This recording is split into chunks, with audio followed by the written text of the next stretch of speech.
How do we stay connected so we don't feel like complete strangers when we're finally going to bed and thinking about sex? I love this question. And yes, it does involve being very intentional, but I'm going to give you some super practical tips and stay until the end because I have some wonderful resources for you. Okay, what is today's question? How do we stay connected so we don't feel like complete strangers by the time we are going to bed and thinking about sex? So I want to have 3 buzzwords just kind of floating around into your thoughts so that you can make some progress towards this. And the first buzzword is coffee. Am I suggesting you have coffee so it's easier to have sex? Well, there's a little more to it than that. So here's what I'm implying. If you have coffee together or you do something together, I mean, maybe it's a walk after dinner, maybe it's just a give and take that you have with each other, some little habits, routines, that is going to be a subtle way to make a connection. You have to have a daily rhythm and a pattern that works for you, that works for your schedule, but it's really important. And you may have to try a few things. Hey, I know if one of you is a night owl and the other one is a morning person, then it's difficult to get in that flow. So experiment with a way that you can get into a flow with each other. Yeah, that will include doing some fun things, like hobbies together. But even more than that, you need a daily way that you can connect. And if it's sharing a cup of coffee together, then hey, that fits too. What's my second buzzword I want you to consider to help you keep that connection? This is the word kindness. Kindness. And there is so much power in that word. So it might be that you're sending thoughtful texts throughout the day. Hey, hun, thinking about you.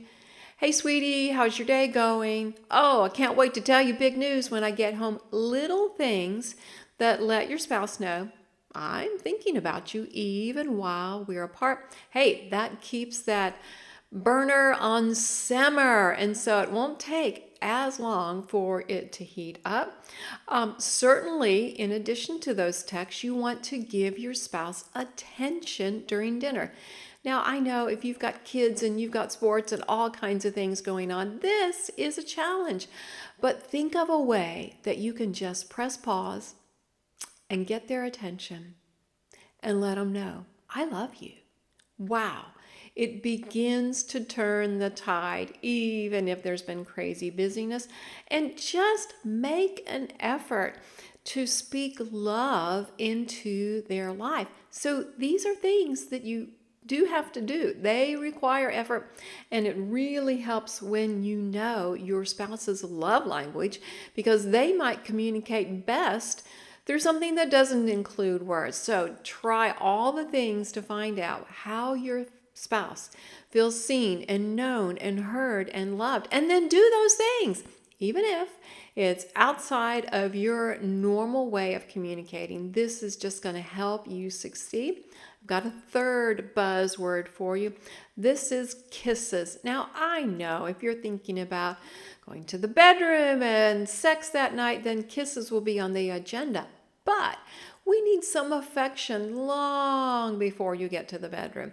I encourage couples to have as much playful patting, hugs, kisses, nuzzles, just be physical. So it's not abrupt when you're going to the bedroom. As many ways, as many times as possible, make it a game. Usually, one spouse has physical touch as one of their major ways to give and receive love. Hey, a lot of times it is opposite and the other spouse does not, but be playful, enjoy one another, and you can talk it out and agree on it. So even if it's not your love language, you can still offer it because you know this is going to be good for us, big picture. All right, I asked you to wait till the end because I have a great resource for you. Actually, I have a series of blogs on my website, and I cover so many topics. And I have over 200 YouTube videos that cover marriage and intimacy and Christian family life and just so many things that would help you. So I'm going to put the link to my website, limitlessintimacy.com, right there in the show notes, and you can tune in for more.